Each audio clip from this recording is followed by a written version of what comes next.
Hello दोस्तों, एक बार फिर से आप सभी का स्वागत है हमारे यूट्यूब चैनल में। और आज हम बात करेंगे गोरखा शासन के बारे में। तो गोरखा शासन के बारे में बात करने से पहले बता दूं, जो लोग आज पहली बार चैनल पर आए हैं वो चैनल को सब्सक्राइब जरूर कर लें। रेड कलर में एक बटन आ रहा होगा सब्सक्राइब का, इस पर आपको एक बार क्लिक करना है, ओके करना है। यहाँ पर जैसे आप इस पर ओके करेंगे, एक सब्सक्राइब्ड आपका यहाँ पे लिखा हुआ आएगा स्क्रीन पर और एक घंटी का ऑप्शन आपके सामने ओपन हो जाएगा। इस घंटी वाले बटन पर भी आपको एक बार क्लिक करना है। उसके बाद आपको हमारे सभी वीडियो लगातार मिलते रहेंगे। तो आज हम बात करेंगे गोरखा शासन पर। 1790 से 1815 तक उत्तराखंड में गोरखाओं का शासन रहा।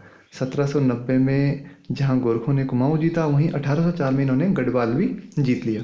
1790 में जब इन्होंने कुमाऊं जीता तो यहाँ पर चल रहा था चंद वंश, और चंद वंश के इस समय राजा थे महेंद्र चंद। महेंद्र चंद को गोरखा आसानी से हरा देते हैं और यहाँ पर अपना अधिकार जमा लेते हैं। और यहाँ से जो एग्जाम में प्रश्न आया था वो ये आया था कि इस समय नेपाल के राजा कौन थे। तो इस समय नेपाल के राजा कौन थे? रण बहादुर शाह। तो इनके नेतृत्व में एक सेना भेजी गई थी कुमाऊं जीतने के लिए, और उन्होंने जीता भी कुमाऊं और महेंद्र चंद को हरा दिया। तो यूके SSC ने जो एग्जाम कराया था हाल ही में, वहाँ पर एक प्रश्न पूछा गया था कि नेपाल के राजा कौन थे उस समय। तो रण बहादुर शाह इसका आंसर है। 1778 में ये गद्दी पर बैठे और इसके बाद ये साधु बन जाते हैं रण बहादुर शाह, और अपना नाम रख देते हैं स्वामी निर्गुणानंद। ये अपना नाम ऐसा क्यों रखते हैं, क्यों ये साधु बन जाते हैं? जब हम अगले यहाँ पर देखते हैं थोड़ा सा, जब हम नेपाल के राजाओं को पढ़ेंगे डिटेल से, तो वहाँ पर मैं आपको बताऊंगा पूरी स्टोरी इनकी। बहुत ही मज़ेदार स्टोरी है, तो ज़रूर आप अगला पार्ट भी देखें। आज हम केवल इस पेज पे चर्चा करेंगे, ठीक है। तो 1790 में कहाँ जीता? कुमाऊं जीत लिया।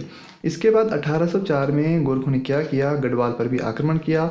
इस समय यहाँ पर भूकंप आया था, भूकंप का फायदा उठाया और प्रद्युम्न शाह को हरा दिया।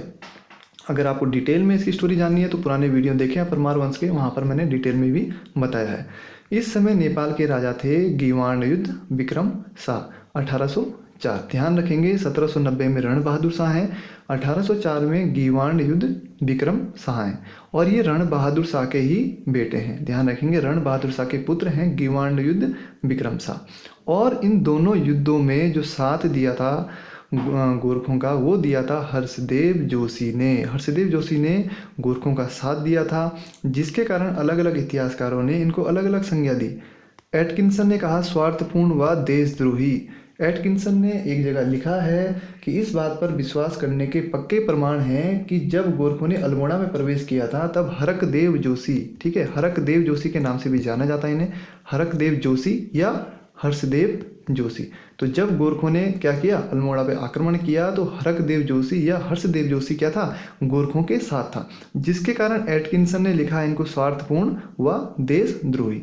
वहीं राहुल सांकृत्यायन ने इनको विभीषण की संज्ञा दी है, जबकि ईस्ट इंडिया कंपनी के जो कैप्टन थे हियरसी, उन्होंने इनको अर्ल ऑफ वारविक की उपाधि दी है। तो हर्षदेव जोशी हमारे लिए काफ़ी इंपॉर्टेंट है, ध्यान रखेंगे आप हर्षदेव जोशी। अब थोड़ा हर्षदेव जोशी पे बात कर लेते हैं। थोड़ा सा मैं आपको लेके चलता हूँ मध्यकालीन भारत में, जिस समय मुगल साम्राज्य का विघटन होने लगता है। 1707 की बात है। 1707 में जब औरंगजेब मर जाता है, उसके बाद मुगल साम्राज्य का विघटन शुरू होता है। और यहाँ पर आपको देखने को मिलेंगे सैयद बंधु। यदि आपने पढ़ा होगा सैयद बंधु, ठीक है, सैयद बंधु देखने को मिलते हैं। ये दो भाई थे, अब्दुल्ला खां, ठीक है, लिख देता हूँ मैं, अब्दुल्ला खां, और एक थे हुसैन अली खां। दूसरा भाई कौन थे? हुसैन अली खां। तो इन दोनों भाइयों ने क्या किया था? कई राजाओं को गद्दी पर उतारा, कई राजाओं को गद्दी पर बैठाया था और कई राजाओं को गद्दी से उतारा था, जिसके कारण इन दोनों भाइयों को क्या कहा जाता था? किंग मेकर कहा जाता था। तो ध्यान रखेंगे किंग मेकर किसको कहा जाता था? सैयद बंधुओं को। नाम क्या था? अब्दुल्ला खां और हुसैन अली खां। ठीक उसी प्रकार की भूमिका हर्षदेव जोशी ने उत्तराखंड के संदर्भ में अदा की थी, ठीक है। तो हर्षदेव जोशी ने भी उत्तराखंड में कई राजाओं को गद्दी पर बैठाया था और कई राजाओं को गद्दी से उतारा भी था, जिसके कारण हर्षदेव जोशी को भी किंग मेकर कहा जाता है। तो ध्यान रखेंगे आप, किंग मेकर या राज्य निर्माता के नाम से जाना जाता है किसको? हर्षदेव जोशी को। इसके अतिरिक्त दो चार फैक्ट ऐसे हैं जो जरूरी हैं। एक आपने नाम सुना होगा हर्षदेव ओली, कंफ्यूज मत होना, एक है हर्षदेव ओली। इनको कहा जाता है काली कुमाऊं का शेर, जबकि जो हर्षदेव जोशी हैं उनको कुमाऊं का चाणक्य कहा जाता है। क्या कहा जाता है? कुमाऊं का चाणक्य। इसके अतिरिक्त हर्षदेव जोशी को कुमाऊं का शिवाजी भी कहा जाता है। तो ठीक है, ध्यान रखेंगे आप। हर्षदेव जो औली हैं वो तो अलग हैं, वो है काली कुमाऊं के शेर, लेकिन हर्षदेव जो जोशी हैं वो हैं कुमाऊं के चाणक्य और कुमाऊं के शिवाजी। इसके अतिरिक्त एक दो फैक्ट और हैं। हर्षदेव जोशी की जो पिता का नाम है वो है शिवदेव जोशी। ध्यान रखेंगे, सारे फैक्ट नहीं लिख पाए हैं इसलिए मैंने बोल रहा हूँ, ये आप जरूर नोट कर लें जितने भी मैं फैक्ट बता रहा हूँ आपको। तो हर्षदेव जोशी के पिता का नाम क्या है? शिवदेव जोशी। इसके अतिरिक्त हर्षदेव जोशी से संबंधित और फैक्ट भी बता देता हूँ। कुछ इतिहासकारों ने हर्षदेव जोशी की जो तुलना है वो इटली के कूटनीतिज्ञ मैकियावली से की है। ध्यान रखेंगे, मैकियावली का नाम सुना होगा आपने, यदि आपने विश्व इतिहास पढ़ा होगा, इटली में पुनर्जागरण की शुरुआत आपने जब पढ़ी होगी तो वहाँ पर आपको ये नाम सुनाई देगा, मैकियावली। और इनकी एक प्रसिद्ध रचना भी है, वो कमेंट में ज़रूर बताएं आप यदि आपको आती है तो इटली के जो कूटनीतिज्ञ थे मैकियावली, उनसे भी तुलना की जाती है हर्षदेव जोशी की।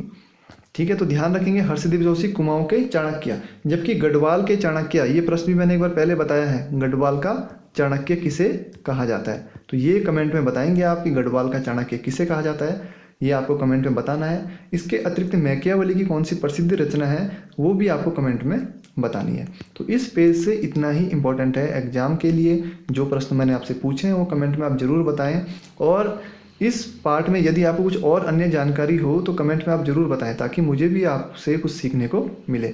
अगले वीडियो में हम बात करेंगे गोरखाओं के जो राजा हैं, नेपाल में जो राजा हैं, किस प्रकार से अपना शासन चलाते थे।